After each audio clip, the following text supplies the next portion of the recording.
Joshua chapter 13. Many years later, the Lord told Joshua, "Now you are very old, but there is still a lot of land that Israel has not yet taken. First, there is the Canaanite territory that starts at the Shir River just east of Egypt and goes north to Ekron. The southern part of this region belongs to the Avites and the Geshurites, and the land around Gaza, Ashdod, Ashkelon, Gath, and Ekron belongs to the 5 Philistine rulers. The other Canaanite territory is in the north. Its northern border starts at the town of Ara, which belongs to the Sidonians. From there, it goes to Aphek, then along the Amorite border to Hamath Pass. The eastern border starts at Hamath Pass and goes south to Balgad at the foot of Mount Hermon, and its southern boundary runs west from there to Misrephoth-Maim. This northern region includes the Lebanon mountains and the land that belongs to the Jebusites and the Sidonians who live in the hill country from the Lebanon mountains to Misrephoth-Maim. With my help, Israel will capture these Canaanite territories and force out the people who live there. But you must divide up the land from the Jordan River to the Mediterranean Sea among the 9 tribes and the half of Manasseh that don't have any land yet. Then each tribe will have its own land." Moses had already given land east of the Jordan River to the tribes of Reuben, Gad, and half of Manasseh. This region stretched north from the town in the middle of the Arnon River Valley, and included the town of Aroer on the northern edge of the valley.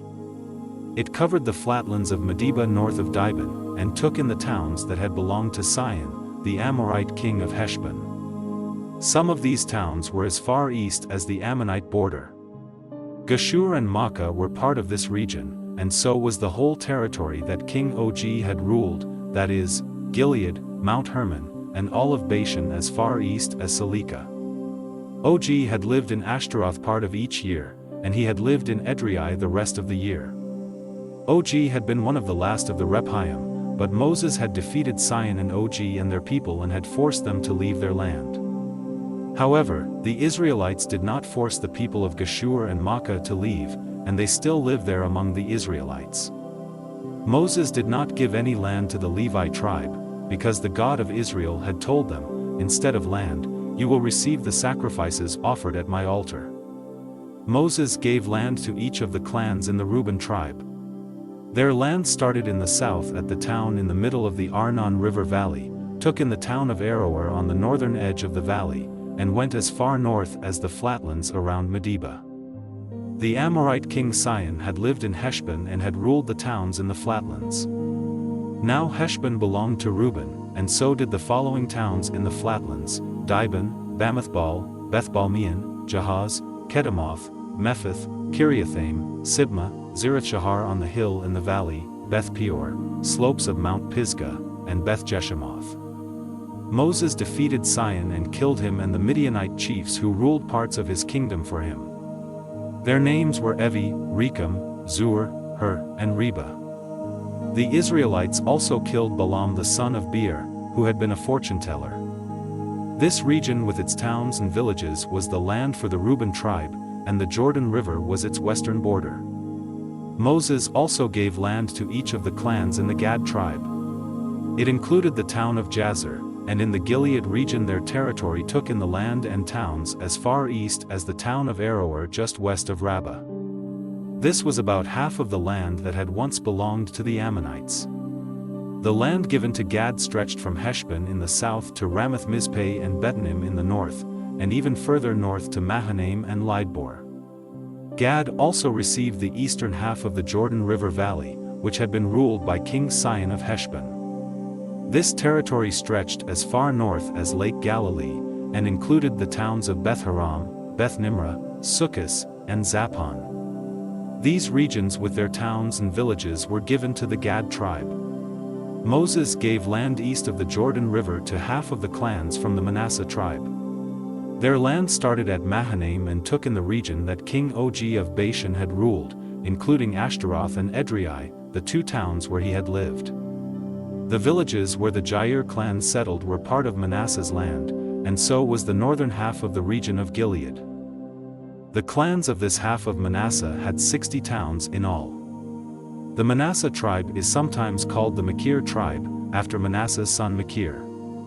That was how Moses divided up the Moab plains to the east of Jericho on the other side of the Jordan River, so these 2.5 tribes would have land of their own. But Moses did not give any land to the Levi tribe, because they had promised that he would always provide for them. Joshua chapter 14. 9.5 tribes still did not have any land, although 2.5 tribes had already received land east of the Jordan River. Moses had divided that land among them, and he had also said that the Levi tribe would not receive a large region like the other tribes. Instead, the people of Levi would receive towns and the nearby pastures for their sheep, goats, and cattle.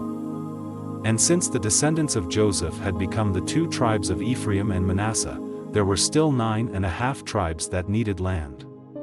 The Lord had told Moses that he would show those tribes how to divide up the land of Canaan. When the priest Eleazar, Joshua, and the leaders of the families and tribes of Israel met to divide up the land of Canaan, they showed them how to do it.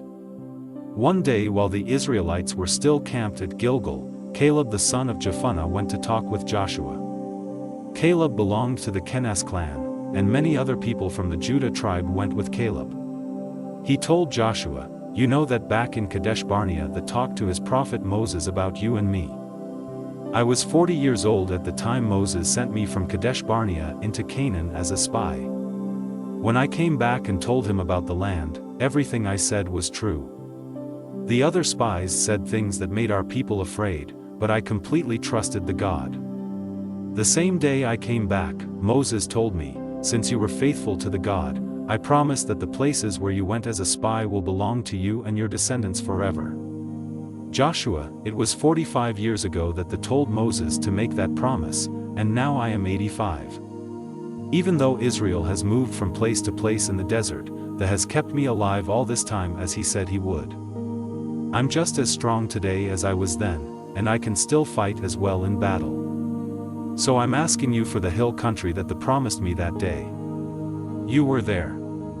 You heard the other spies talk about that part of the hill country in the large, walled towns where the Anakim live. But maybe they will help me take their land, just as he promised. Joshua prayed that God would help Caleb, then he gave Hebron to Caleb and his descendants. And Hebron still belongs to Caleb's descendants, because he was faithful to the God of Israel. Hebron used to be called Arba's town, because Arba had been one of the greatest of the Anakim. There was peace in the land. Joshua chapter 15 verses 1 to 12. The clans of the Judah tribe were given land that went south along the border of Edom, and at its farthest point south it even reached the Zin desert. Judah's southern border started at the south end of the Dead Sea. As it went west from there, it ran south of Scorpion past to Zin, and then came up from the south to Kadesh Barnea. It continued past Hezron up to Adar, turned toward Karka, and ran along to Asman. After that, it followed the Egyptian gorge and ended at the Mediterranean Sea. This was also Israel's southern border. Judah's eastern border ran the full length of the Dead Sea. The northern border started at the northern end of the Dead Sea. From there it went west up to Beth Hogla, continued north of Beth Araba, and went up to the monument of Bohan, who belonged to the Reuben tribe. From there, it went to Trouble Valley in Debir, then turned north and went to Gilgal, which is on the north side of the valley across from Adumim Pass.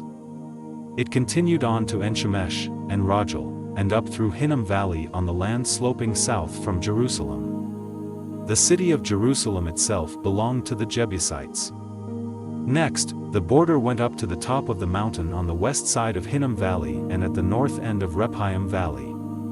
At the top of the mountain it turned and went to Nephtoah Spring and then to the ruins on Mount Ephron. From there, it went to Bala, which is now called Kiriath Jearim. From Bala the northern border curved west to Mount Seir and then ran along the northern ridge of Mount Jearim, where Chesalon is located. Then it went down to Beth Shemesh and over to Timnah. It continued along to the hillside north of Ekron, curved around to Shikkeron, and then went to Mount Bala. After going to Jabneel, the border finally ended at the Mediterranean Sea, which was Judah's western border. The clans of Judah lived within these borders.